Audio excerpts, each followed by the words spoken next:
Which is why I'm drilling it down to sectoral valuations. कोई Nifty नहीं खरीद रहा आपके व्यूअर से, आप पोल ले लीजिए, वो स्टॉक्स खरीद रहे हैं, लोग स्टॉक ही लेते हैं, ठीक है. I am my personal, one of my biggest personal holdings, I don't generally talk about it, but is Hindustan Lever. Right? Would I buy Hindustan Lever at today's valuations? I'm not sure.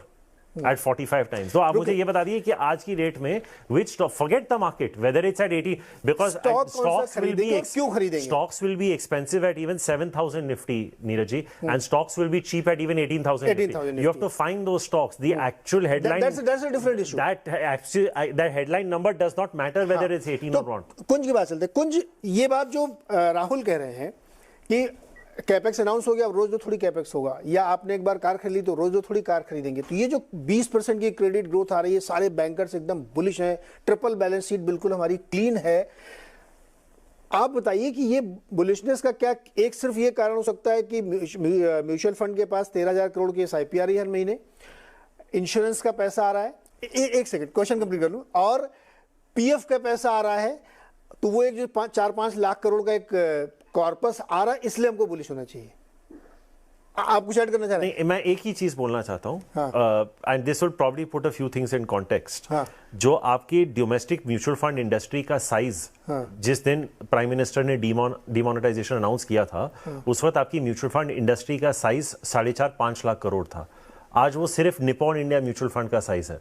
मैं SBI, ICICI, HDFC वगैरह की बात ही नहीं कर रहा, right?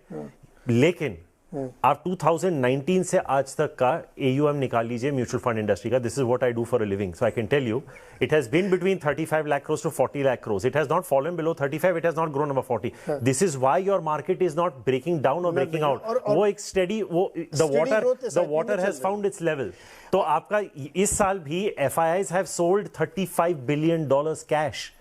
DIIs have put in $35 billion, therefore your market is flat. FIIs have been by and large, of course, if they put in money, it is very good for us. Let our market rise, let everyone make money.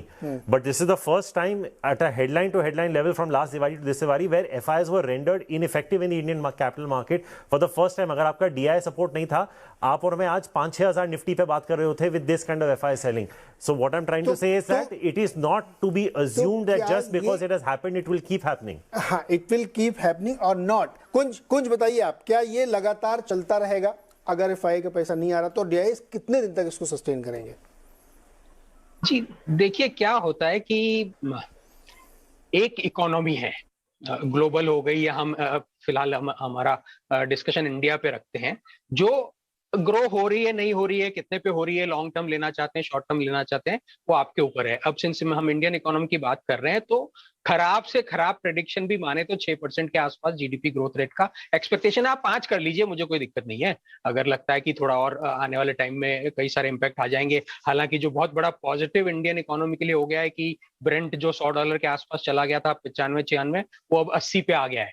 तो आप बाजार की irrationality short term में देखिए कि इधर oil गिर रहा है और इधर बाजार गिर रहा है, जबकि उल्टा होना चाहिए. इंडिया तो ऑयल इंपोर्ट डिपेंडेंट इकोनॉमी है. तो पहली बात तो ये कि इंडियन इकोनॉमी आपकी 5-5.5-6% से कंजर्वेटिव ग्रो होगी. जब कोई भी इकोनॉमी ग्रो होती है ऑन अ सस्टेनेबल बेसिस, तो ऐसा नहीं हो सकता कि उस इकोनॉमी में इन्वेस्टमेंट किया हुआ पैसा आपको रिटर्न नहीं दे. अलग अलग एसेट क्लासेस में अलग अलग रह सकता है.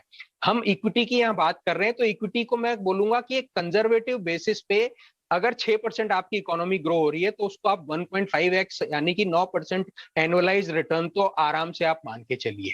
अब ये 9% आप पर्सपेक्टिव में डालिए कि अभी बढ़ के इंटरेस्ट रेट्स बढ़ के 7.5 पे हैं.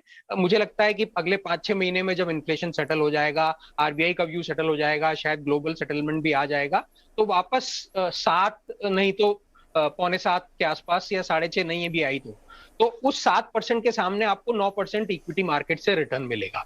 तो ये एक मोटी कैलकुलेशन होता है जो कहीं नहीं जाता है. शॉर्ट टर्म में उसमें वेरिएशन हो सकते हैं, और शॉर्ट टर्म के वेरिएशन क्यों आते हैं, अब हम दूसरे उस पर आते हैं.